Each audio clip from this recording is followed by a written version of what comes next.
war, as we're trying to fight terrorism and dictatorship and spread democracy, as we're trying to do that,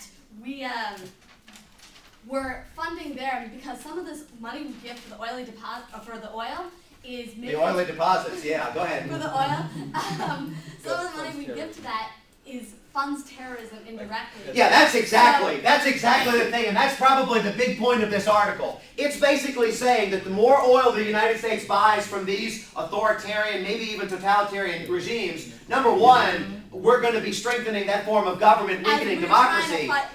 And number two, we're going to be strengthening the cause of terrorism because some of that money funnels through. Keep going, you guys still have it. One example of that would be Iran, where I believe some of this oil money went to these groups that you were talking about, like. We buy oil from Iran? No. Oh, wait, no, I have something. I don't know that we buy oil from Iran. -5, go, Andrew's group. One of the stats that they said were that some of the oil profits were going to Sudan, and that was going to help fund the genocide. Yeah, they did. They said it was going to Sudan. They said it was going to Saudi Arabia. They said it was going to Russia and Venezuela. There were a number of these things that had kind of some controversial applications. Keep going. You guys have it. The extra money also went to Russia and Venezuela, where they didn't give them freedom, but they did provide financial. I just said that. -5. Shame on you, Malik. Okay. You did give me the last correct answer. Click it. Pick me a category.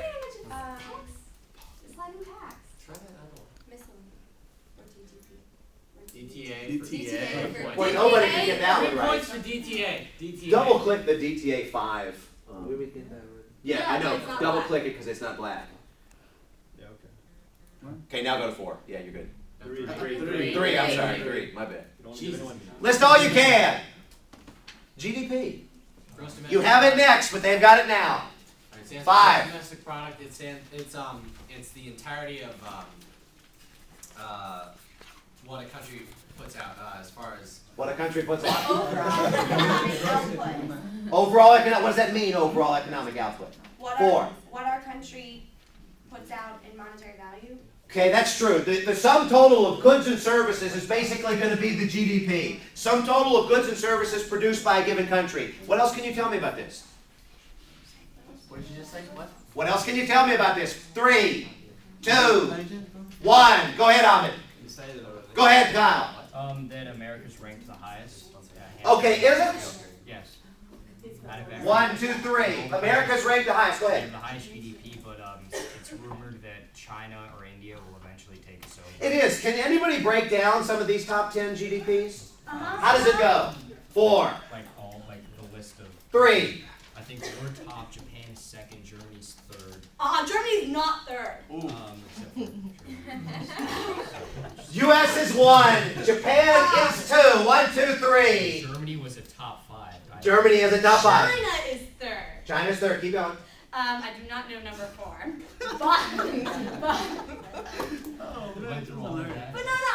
3. -5. Okay. I'll give you 1 for that. The trick on GDP, and there was, firsthand I see, there was actually an argument that somebody was higher than the U.S. Go ahead, Kevin. Yes, we know that. Union, but Eurozone. It was not the European Eurozone. It was the Eurozone. It was either the European Union or it was the Eurozone. That is right. Not the European Union. And that is... It did not make it. No. Okay, chill, because it's I'm not the same thing. Look at the link. Look at the link on this one and have a good idea of these. U.S., Japan, China, Germany, and you can continue to go on down this line. Italy, Britain, France were all in there within that top 10. And if you remember when I asked you this question in class, I asked you, who has the biggest GDP? And about half of you, if not more, said China. It's not even close, so take a look at those numbers. Go ahead, hit it, Enoch, and let's see. Actually, go ahead, Brian. Weren't we talking about strength and power?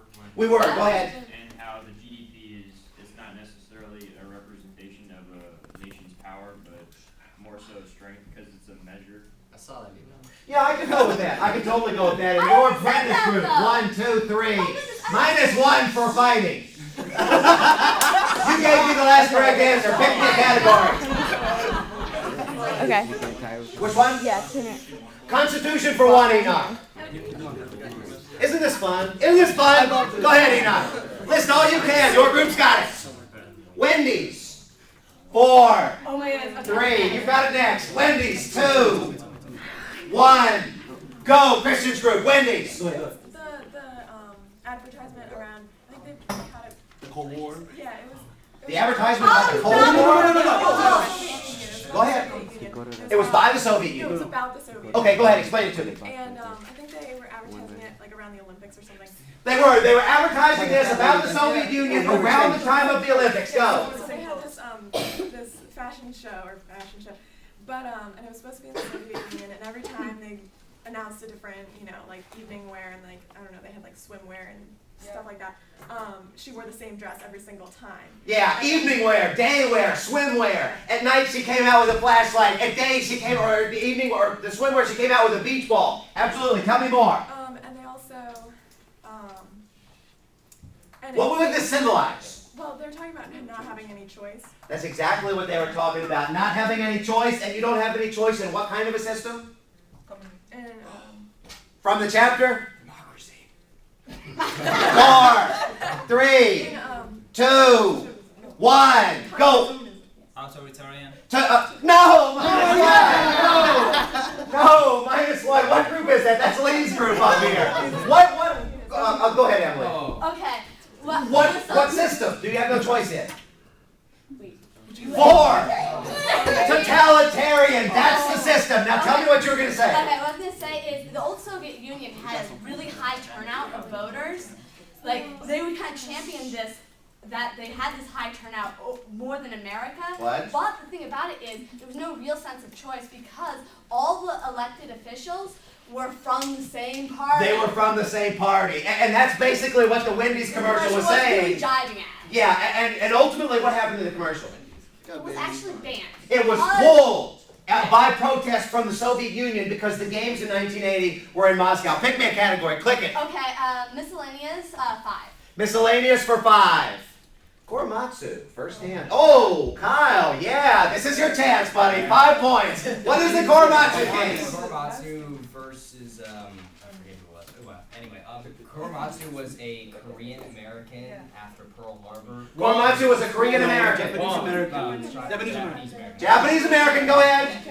Who was That dude, yes. being sent to the internment. What did he do? What did he want to do? He wanted to actually join the military. He wanted to join the military. 1, 2, 3, 4, 5. And was he allowed to? No, I believe he had a heart murmur. He had a heart condition. 1, 2, 3, 4, 5. So his security clearance all matched, but his heart condition prevented him from doing this. Yeah. What was the problem? Now tell me what you started to say. Well, then the U.S. government decided that they were going to take all the Japanese American and put them into internment camps so that they could no longer spy on our proceedings. They did it for national security reasons. What was the sense of the United States military after Pearl Harbor got bombed? There was a danger, right? Yeah. What was the big danger?